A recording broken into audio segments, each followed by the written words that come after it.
Number 6, you can't be attached to the cars.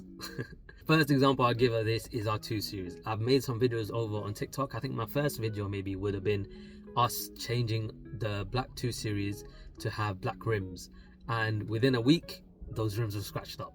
So as you can imagine, you're not going to have a perfect car the whole time. People are going to scratch it up. People are, even when they're getting washed, they're going to scratch up the paint.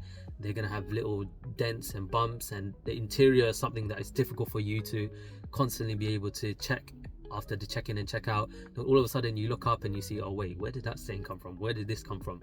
So it's very, very difficult, especially if your fleet is much bigger, to be able to handle all of these damages and dents. And not only is it difficult for you to find them, it's also difficult that if the dents and the damage is too small, it's not worth you going through the effort of contacting Turo or contacting the customer and making them pay.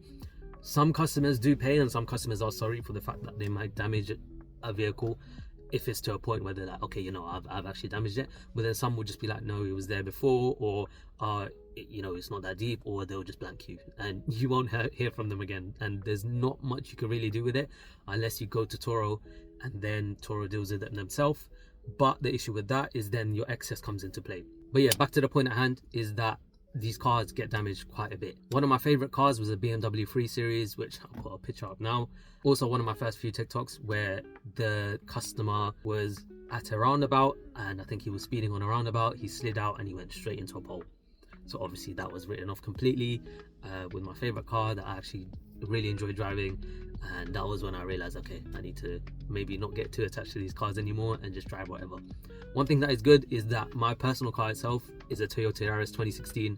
It keeps me humble. It makes me realize that, okay, a car is just a car at the end of the day.